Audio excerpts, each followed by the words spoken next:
שלום במרומיו, ויעשה שלום. What kind of man was Jacob? This is the question that cries out to us in episode after episode of his life.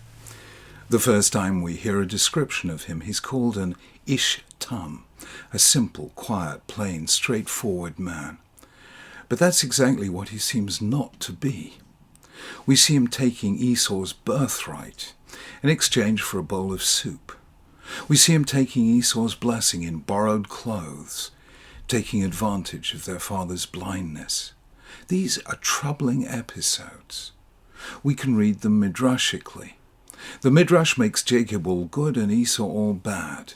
It rereads the biblical text to make it consistent with the highest standards of the moral life, and there's much to be said for this approach. Alternatively, we could say that in these cases, the end justifies the means. In the case of the birthright, Jacob might have been testing Esau to see if he really cared about it. Since he gave it away so readily, Jacob might have been right in concluding that it should go to somebody who valued it. In the case of the blessing, Jacob was obeying his mother, who'd received a divine oracle saying that the older shall serve the younger. Yet the text remains disturbing. Isaac says to Esau, "Your brother came deceitfully and took your blessing." Esau says, "Isn't he rightly named Yaakov, supplanter? He supplanted me these 2 times. He took my birthright and now he's taken my blessing." You don't hear similar accusations against any other biblical hero. Nor does the story end there. In this week's parasha, a similar deceit is practiced on him. After his wedding night, he discovers that he's married Leah, not, as he thought, his beloved Rachel. He complains to Laban, "What is this you have done to me? Wasn't it for Rachel that I served you? Why then have you deceived me?" Laban replies, "Lo ye'aseken bimkomenu, it is not done in our place to give the younger before the firstborn." It's hard not to see this as a precise measure-for-measure retribution. The younger Jacob pretended to be the older Esau, now the older Leah has been disguised as the younger Rachel. A fundamental principle of biblical morality is at work here. Midah keneged midah, measure for measure, as you do, so shall you be done to. Yet the web of deception continues. After Rachel has given birth to Joseph, Jacob wants to return home. He's been with Laban long enough. Laban urges him to stay and tells him to name his price. Jacob embarks on an extraordinary course of action. He tells Laban he wants no wages at all. He says, "Let Laban remove every spotted or streaked lamb from the flock and every streaked or spotted goat. Jacob will then keep as his hire any newborn spotted or streaked animals that are born to this unspotted, unstreaked flock." It's an offer that speaks simultaneously to Laban's greed and his ignorance. He seems to be getting Jacob's labor almost for nothing. After all, the chance of unspotted animals giving birth to spotted offspring seems very remote. Jacob knows better. In charge of the flocks, he goes through an elaborate procedure involving peeled branches of poplar, almond, and plane trees, which he places with their drinking water. The result is, we read, that they do in fact produce streaked and spotted offspring. How exactly this happened has intrigued the commentators. Most of them assume that it was some miracle, God's way of assuring Jacob's welfare.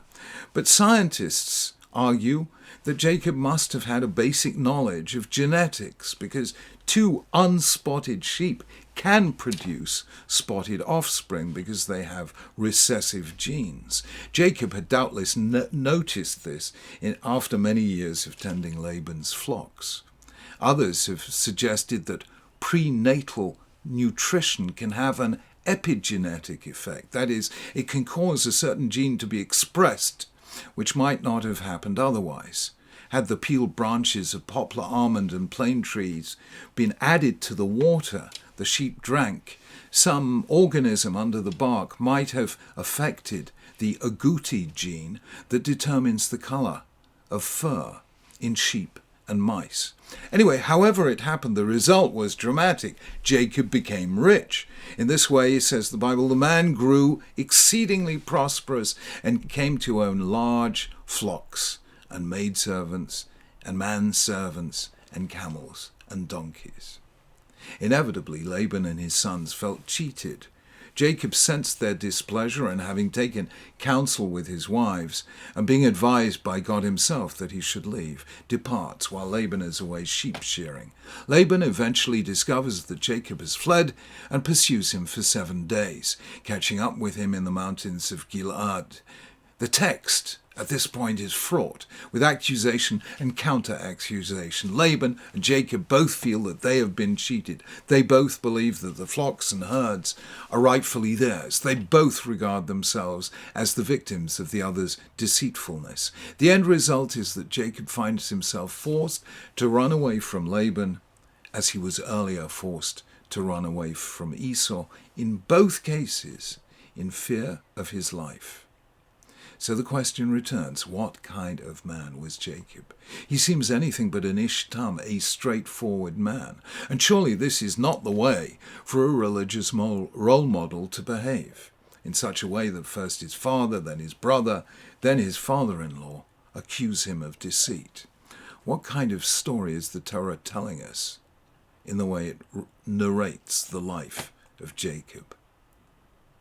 One way of approaching an answer is to look at a specific literary character, often a hare, or in African-American tradition, the character of Brer Rabbit, in the folk tales of oppressed people.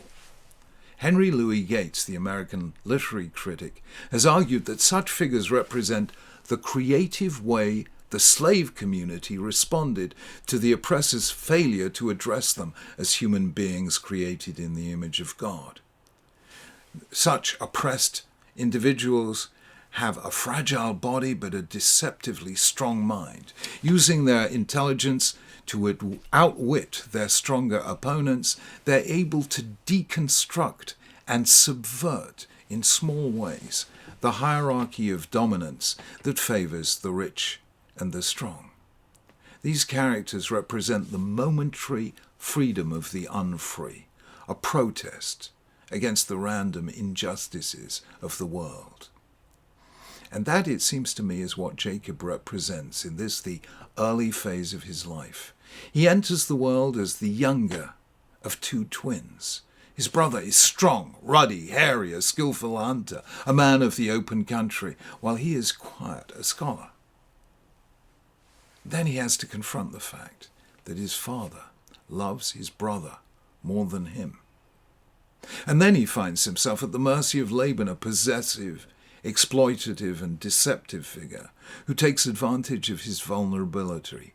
Jacob is the man who, as almost all of us do at some time or other, discovers that life is unfair. What Jacob shows by his sheer quick-wittedness is that the strength of the strong can also be their weakness. So it is when Esau comes in exhausted from the hunt and is willing impetuously to trade his birthright for some soup. So it is when the blind Isaac is prepared to bless the son who will bring him venison to eat. So it is when Laban hears the prospect of getting Jacob's labor for free. Every strength has its Achilles heel, its weakness, and this can be used by the weak to gain victory over the strong. Jacob represents the refusal of the weak to accept the hierarchy created by the strong. His acts are a kind of defiance, an insistence on the dignity of the weak vis-a-vis Esau, or the less loved vis-a-vis Isaac, or the refugee in Laban's house. In this sense, he is one element of what historically it has been to be a Jew. But the Jacob we see in these chapters is not the figure whom ultimately we are called on to emulate, and we can see why. Jacob wins his battles with Esau and Laban, but only at the cost of eventually having to flee in fear of his life. Quick-wittedness is only a temporary solution.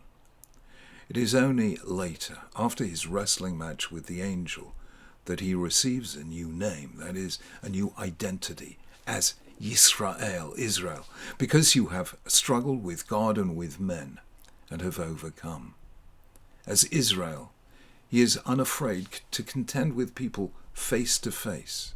He no longer needs to outwit them by clever, but ultimately futile stratagems. His children will eventually become the people whose dignity lies in the unbreakable covenant they make with God.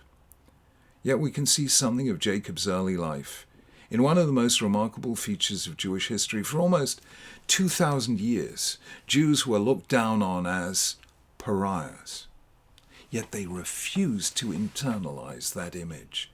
Just as Jacob refused to accept the hierarchies of power or affection that condemned him to be a mere second best. They, like Jacob, relied not on physical strength or material wealth, but on qualities of mind.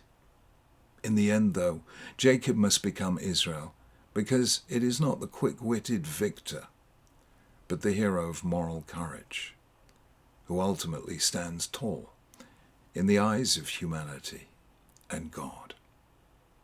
Shabbat Shalom.